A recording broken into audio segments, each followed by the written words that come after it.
दोस्तों, आप सबका स्वागत है अपने चैनल टूर में। और दोस्तों यहाँ पे आपके लिए 50 एमसीक्यूज़ लाए गए हैं। तो इस तरह करके आपके लिए ज़्यादा से ज़्यादा एमसीक्यूज़ मैं लाऊंगा, क्योंकि कोई भी एग्जामिनेशन को क्लियर करने का दोस्तों सबसे अच्छा तरीका होता है कि आप मैक्सिमम क्वेश्चन वहाँ पे करके जाएं।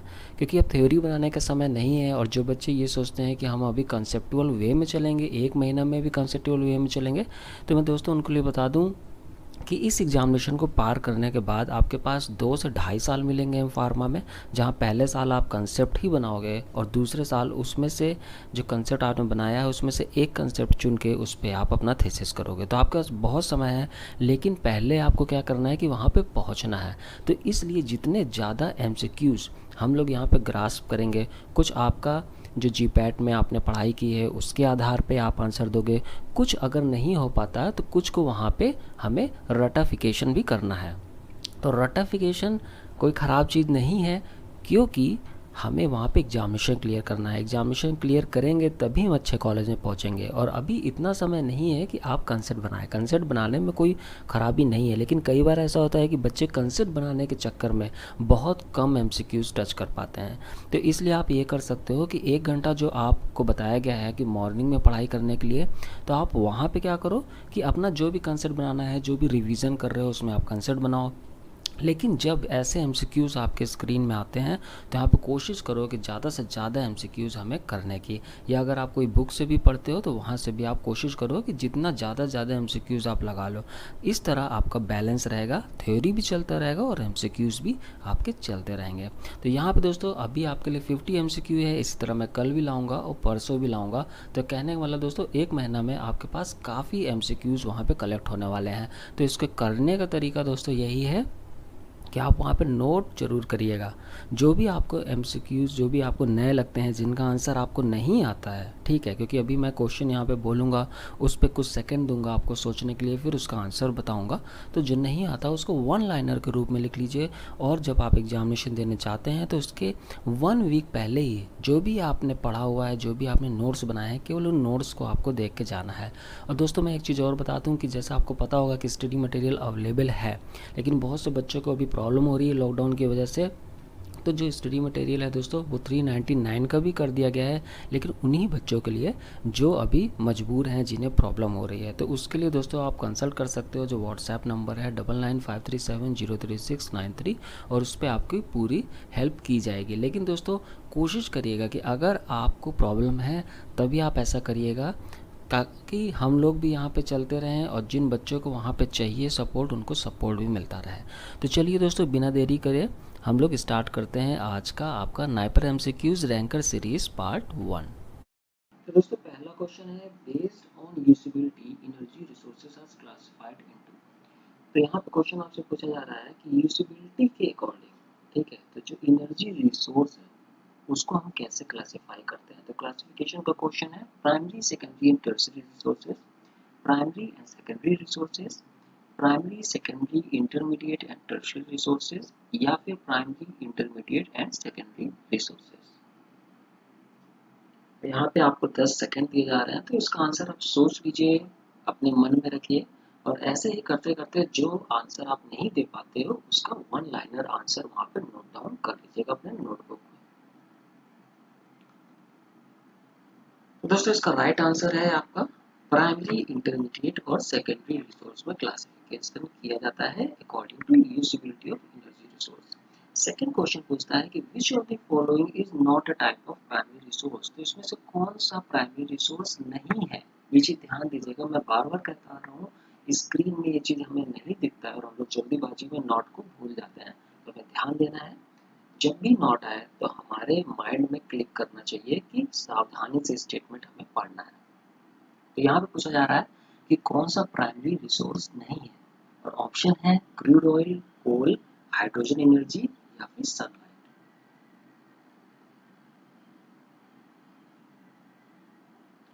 इसका राइट आंसर है दोस्तों, hydrogen energy is not a type of primary resource. तीसरा क्वेश्चन है द रेशियो ऑफ, तो यहाँ पे रेशियो पूछा जा रहा है, ratio of energy received from a raw energy source to energy spend to obtain the raw energy source is called as. तो आपको यहाँ पे रेशियो बताना है कि उस रेशियो को क्या कहा जाता है। जहाँ पे energy receive from a raw energy source upon energy spend to obtain the raw energy source होता है। तो उस रेशियो को हम क्या कहते हैं? Consumption ratio, fuel ratio, energy yield ratio या फिर जूल रेशियो।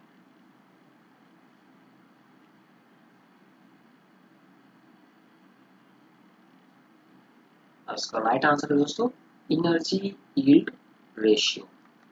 क्वेश्चन नंबर 4 है energy resources which are being used for many decades are known as. तो आपको बताना है वो एनर्जी रिसोर्स जो कि बहुत सालों से आपका यूज में लाई जा रही हैं उनको हम क्या कहते हैं? Conventional energy resource sources, non conventional energy sources, primary energy sources या फिर fuels gas. Conventional, non conventional, primary energy sources या फिर फ्यूल सेल्स। और इसका राइट आंसर है दोस्तों उनको हम कहते हैं conventional energy sources. Now question number 5, which of the statement is correct about solar energy. तो आपको बताना है सोलर एनर्जी के लिए इसमें से कौन सा स्टेटमेंट सही है। It is a renewable and conventional source of energy. It is a non-renewable and non-conventional source of energy. It is a renewable and non-conventional source of energy. या फिर it is a non-renewable source of energy.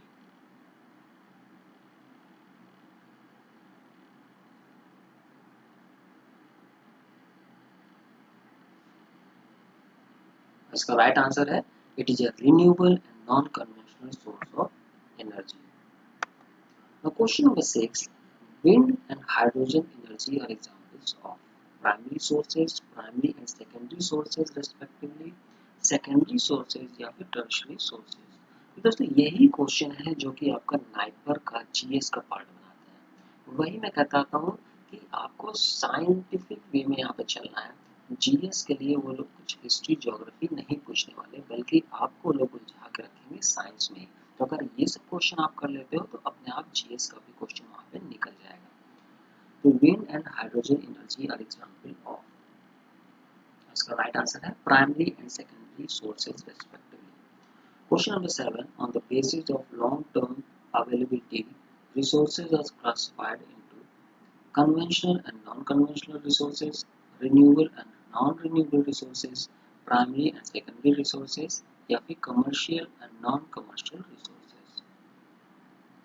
तो यहाँ पे आपसे जो classification पूछा जा रहा है वो according to long term availability.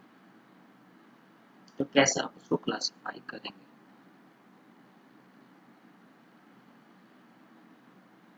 इसका राइट आंसर है renewable and non renewable resources.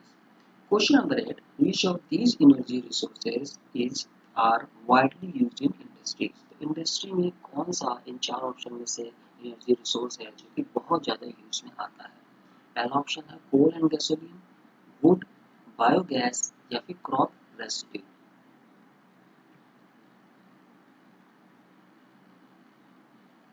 तो इंडस्ट्री में सबसे ज़्यादा यूज में आने वाला जो आपका एनर्जी रिसोर्स है वो है कोल एंड गैसोलीन।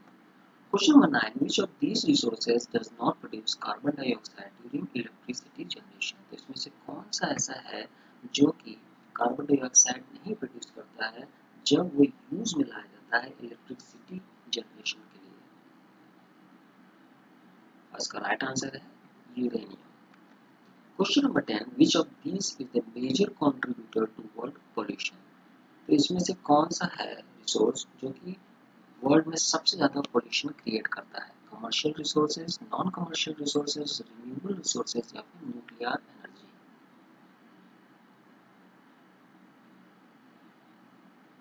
तो major contributor to world pollution है आपका commercial resources.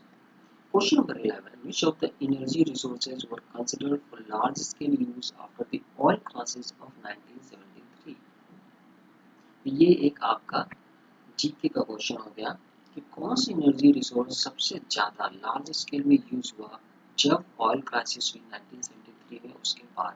Conventional sources, non conventional sources, non renewable sources या फिर primary sources.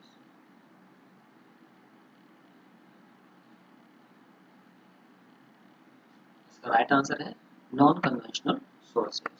Question number 12, the unit of energy yield ratio is joule, watt, joule, public kelvin या फिर dimension less. तो आपको यहाँ पे यूनिट बतानी है एनर्जी रेशियो की। तो दोस्तों ये एक डायमेंशन लेस होता है। What is the ignition temperature of good fuel? The good fuel का इग्निशन टेम्परेचर क्या होता है? हाई होता है, लो, मॉडरेट या फिर 1000 डिग्री सेंटीग्रेड?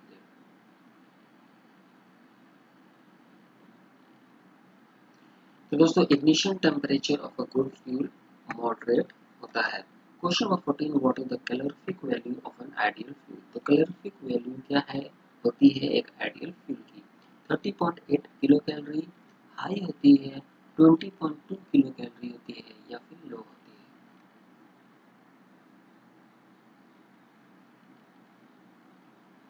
तो दोस्तों जो आइडियल वैल्यू रखी गई है, एक कैलोरीफिक वैल्यू रखी गई है आपका आइडियल फ्यूल के, तो दोस्तों वो होती है आपकी 20.2 kilo calorie. Question number 15, the rate of combustion of good fuel must be? तो जो रेट ऑफ कंबशन है गुड फ्यूल का, उसे हम कंट्रोल कर सकते हैं, मस्ट बी कंट्रोलेबल, हाई, लो या फिर very high?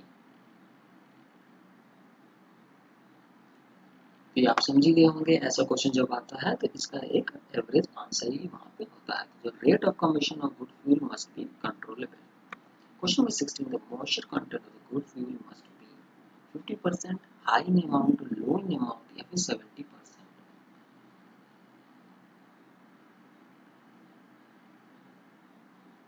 Moisture content of good fuel must be low in amount. Major advantage of a good fuel is ease of transportation, production of more oxygen, production of more nitrogen, production of more vapor. एक good fuel का सबसे बड़ा advantage क्या होता है? तो इसका easily transportation हो जाता है, या फिर वो ऑक्सीजन, नाइट्रोजन या फिर वेपर प्रोडक्शन करता है?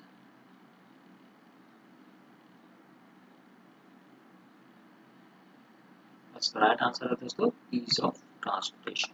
Question 18, which of the following is synthetic fuel in gas form? Natural gas, producer gas, LPG या फिर पेट्रोलियम? आपको बताना है सिंथेटिक फ्यूल कौन है गैस फॉर्म में? Natural gas, producer gas, LPG और petroleum?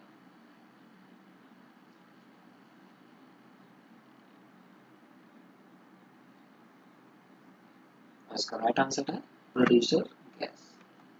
A fuel is a combustible substance containing as major constituent nitrogen, oxygen, carbon या फिर हाइड्रोजन? तो आपको बताना है कि फ्यूल में मेजर कॉन्स्टिट्यूएंट क्या रहता है? वो रहता है दोस्तों आपका carbon. Choose the incorrect option.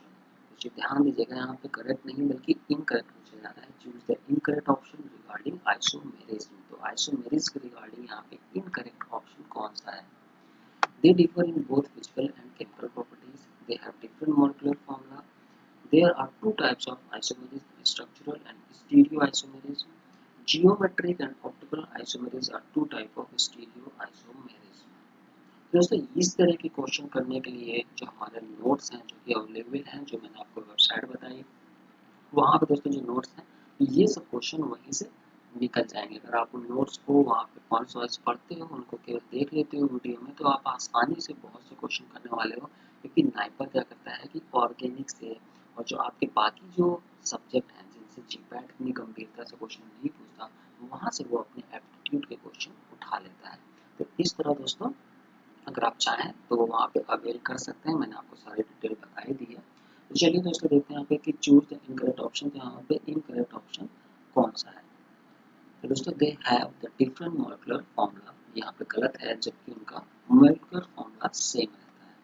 Question number 21, isomerism that arises out of the difference in spatial arrangement of atoms और groups about the doubly bonded carbon atoms are called? तो आपको यहाँ पे बता, अगर आपको आइसोमेरिज्म के बारे में आपने पढ़ा है और उसके कौन कौन से टाइप है, केवल आपको उनका ही नॉलेज है, जो कि स्पेसिफिक वहाँ पे बताया गया है सारी चीज़ें, तो आप केवल उस वीडियो को ही देख के चले जाते हो दोस्तों। जो ऑर्गेनिक केमिस्ट्री के वहाँ काफ़ी वीडियोज़ हैं, तो आप आसानी से सारे क्वेश्चन वहाँ पे कर सकते हो। तो दोस्तों आपसे पूछा जा रहा है कि इस आइसोमेरिज्म को हम लोग क्या कहते हैं? ठीक है, structural isomerism, stereo isomerism, geometrical isomerism या फिर ऑप्टिकल आइसोमेरिज्म? इसका राइट आंसर है दोस्तों geometrical isomerism. Which among the following defines mesoform of isomers? Mesoform is optically inactive due to external compensation. The molecules of the mesoisomers are chiral. It can be separated into optically active enantiometric pairs. It is a single compound. तो इसमें से मेसोफॉर्म कौन यहाँ पे बता रहा है detail में, कौन सा ऑप्शन यहाँ पे सही बैठता है?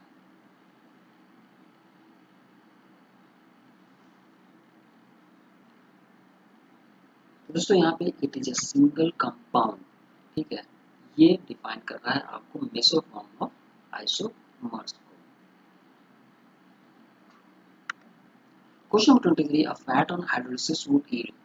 तो जब हम फैट का हाइड्रोलिसिस करते हैं तो वहां पे हमें क्या मिलता है? Glycerol and soap, ethanol and soap, ethanol and glycerol, या फिर केवल सोप?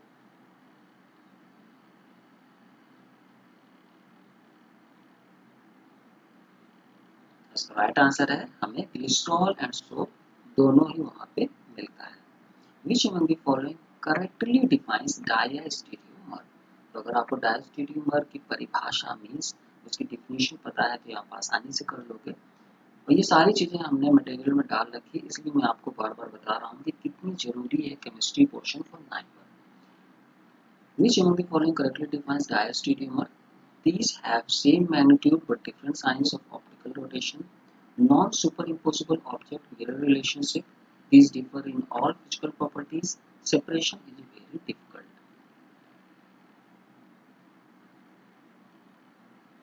तो दोस्तों जो डायस्टेरियोमर्स होते हैं उनकी फिजिकल प्रॉपर्टीज सिमिलर नहीं होती। These differ in all physical properties. Identify the chiral molecule among the following: isopropyl alcohol, 2-pentanol, 1-bromo, 3-butene isobutyl alcohol। तो दोस्तों इसके लिए आपको कैसे chiral कार्बन वहाँ पे काउंट किया जाता है, तो इसलिए वो चैप्टर आपको वहाँ पे पढ़ना है और जरूर पढ़ना है, क्योंकि दोस्तों इसमें से क्वेश्चन आता है, इसके बहुत ज़्यादा चांसेस रहते हैं। तो यहाँ पे आपका आंसर है isobutyl alcohol. Name the process associated with acylation of benzene. Friedel Craft reaction, Wurtz reaction, Wurtz Fittig reaction, या फिर Debye Huckel reaction. Acylation of benzene के लिए कौन सा यहाँ पे प्रोसेस हम लोग करते हैं वो आपको बताना है। दोस्तों हम लोग process associated with acylation of benzene is in Friedel-Crafts reaction. Question number 27. Chlorination of alkanes is an example of. तो chlorination of alkanes को आप क्या बोलोगे? रेडिकल का एग्जाम्पल है, एलिमिनेशन, फ्री रेडिकल, या फिर एडिशन का?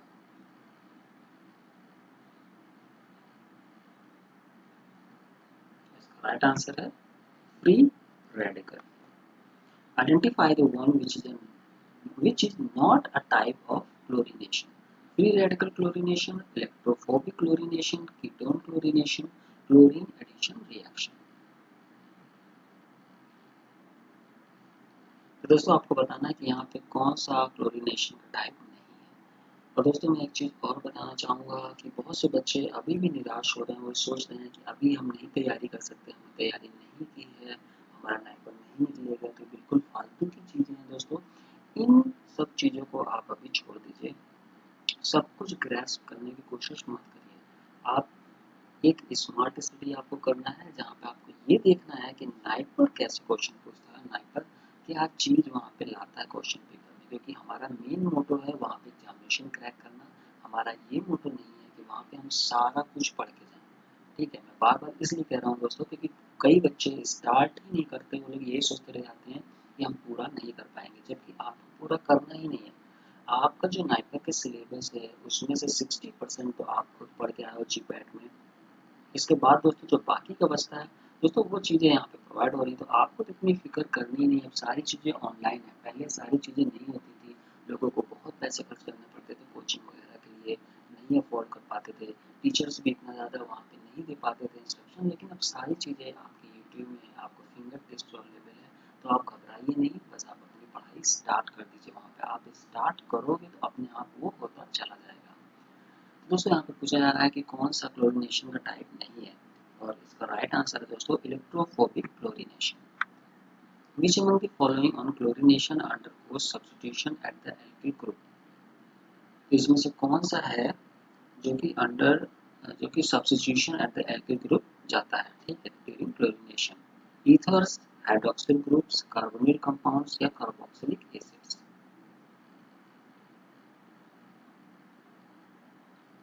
इसका राइट आंसर है हाइड्रोक्सिल ग्रुप्स।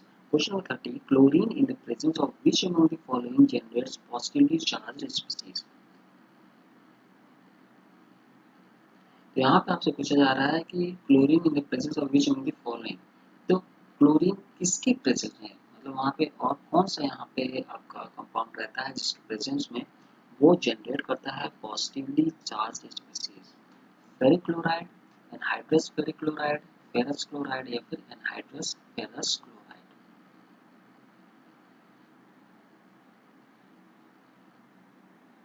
और इसका राइट आंसर है एनहाइड्रस फेरिक क्लोराइड।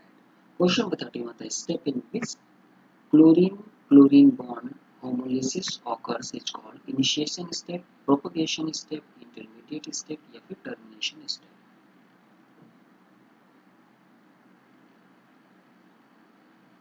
और उसको हम कहते हैं initiation step. Identify the true statement regarding catalyst. तो कैटलिस्ट के रिगार्डिंग यहाँ पे आपको ट्रू स्टेटमेंट बताना है कौन सा है। Always decreases the rate of the reaction, always increases the activation energy of the reaction, actually participates in the reaction, changes the equilibrium concentration of the product.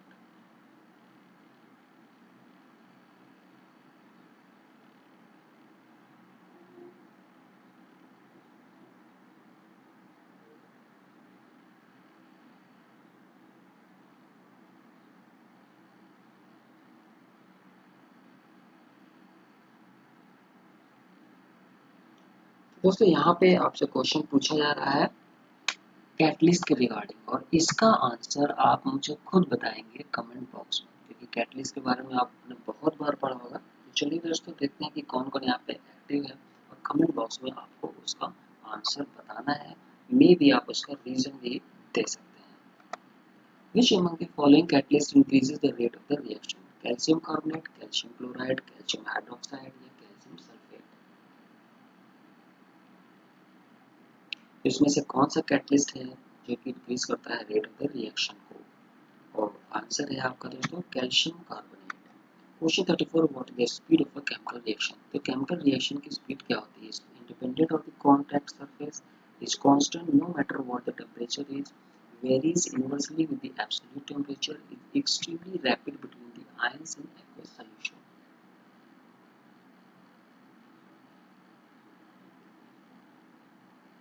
The chemical reaction की speed is extremely rapid between the ions in aqueous solution। Question 35, there are various methods to distinguish whether a colony contains a recombinant or not। One such method is, तो यहाँ पे कौन सा ऐसा method है जिससे हम डिस्टिंग्विश कर सकते हैं कि कॉलोनी में रिकॉम्बिनेंट है या नहीं है? Blue white screening, checking whether replication is taking place or not, checking the number of copies, looking for the multiple cloning site।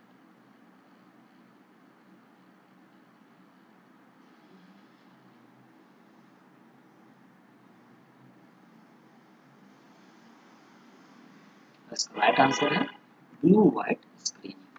Question number 36, what is the correct time for carrying out the alkaline phosphatase treatment? तो यहाँ पूछा जा रहा है कि वो सही समय क्या है जब वहाँ पे हम एल्कलीन फॉस्फेट ट्रीटमेंट वहाँ पे कैरी कर सकते हैं। After the cutting of vector has been done, before the insert DNA and the vector are mixed, after the cutting of vector has been done but before the insert DNA and vector are mixed, या फिर after the mixing of insert DNA and vector।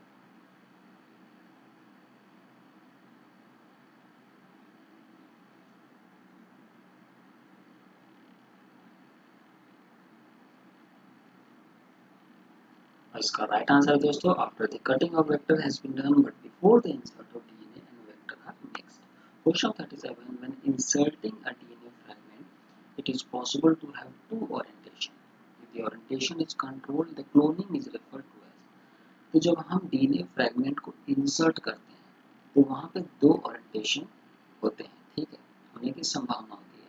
अगर हम orientation को वहाँ पे control कर लें तो इस मेथड को या इस क्लोनिंग को हम लोग क्या कहते हैं? Forced cloning, orientation cloning, correct cloning या फिर रिस्ट्रिक्टेड क्लोनिंग।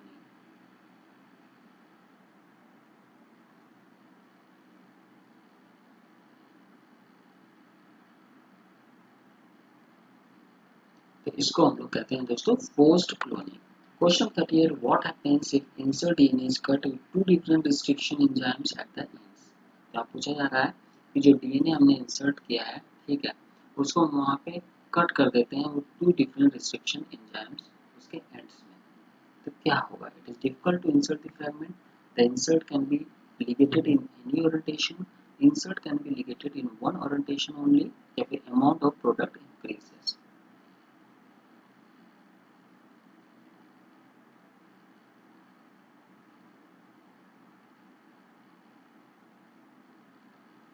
इसका राइट आंसर है insert can be ligated in one orientation only. Question 39, what are the disadvantage of amplification of using PCR over natural cloning? आपको बताना है कि natural cloning के मतलब जो नेचुरल क्लोनिंग और एप्लीकेशन ऑफ यूजिंग पीसीआर, तो उनमें क्या डिसएडवांटेज है। मतलब अगर हम नेचुरल क्लोनिंग की जगह यूज करते हैं एप्लीकेशन ऑफ यूजिंग पीसीआर, मतलब पीसीआर को हम यूज करते हैं वहाँ पे, तो फिर वहाँ पे उसका डिसएडवांटेज क्या है। In PCR, there is no proofreading activity. In PCR, small fragments can't be amplified. There is an A incorporated in PCR products, which makes cloning difficult. PCR takes more time as compared to natural cloning.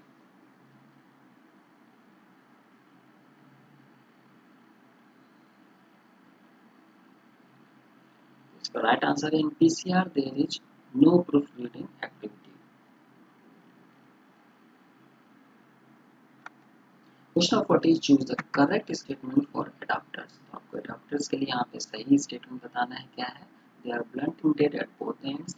They are single stranded at both ends. They may be single stranded to one end and other may be blunt. या फिर they don't have extra restriction sites within their sequence.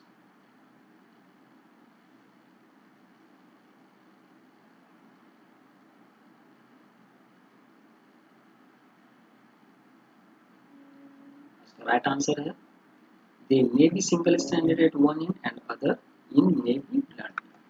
Question 41, if linkers are combined with other features such as selectable marker, it is called as, तो हम उसे क्या कहते हैं? कैसेटे, modified linker, adapters या फिर induced linker।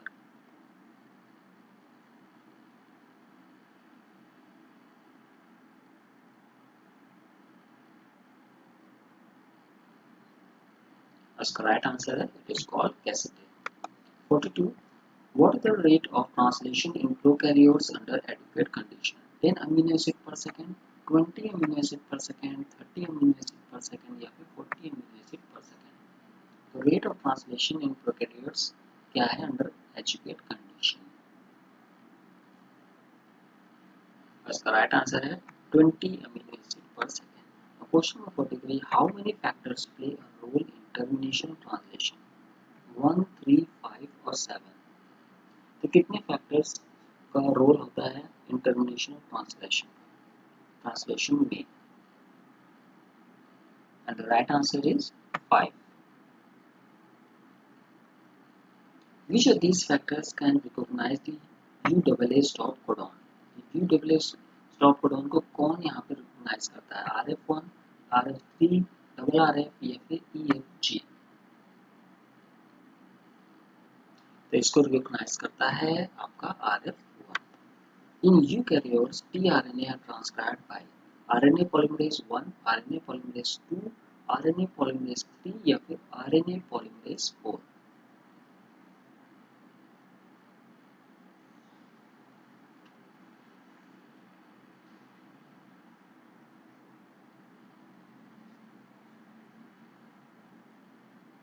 उसका राइट आंसर है दोस्तों RNA polymerase 3.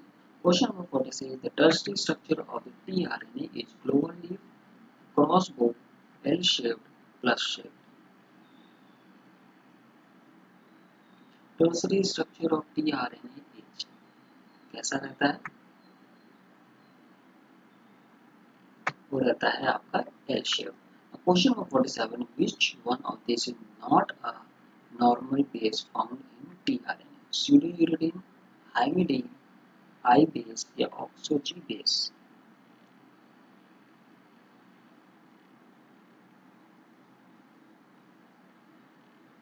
इसका राइट आंसर है oxo G base. Question number 48. Which arm of the tRNA can act as a structural recognition feature? Anticodon, dihydroxyuridine arm, T5C arm या फिर variable arm? तो tRNA का कौन सा आर्म होता है जो कि स्ट्रक्चरल रिकॉग्निशन के लिए वहां पे यूज में आता है?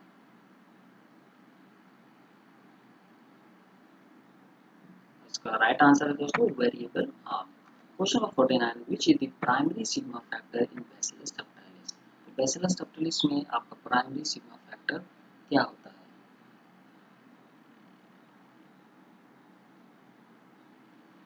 इसका राइट आंसर है सिग्मा 43। क्वेश्चन नंबर 50 और आज का लास्ट क्वेश्चन है, immunoglobulin enhancers are active in which of the following cell types? Beta lymphocytes, T lymphocytes, macrophages या फिर मेगाकार्योसाइट्स?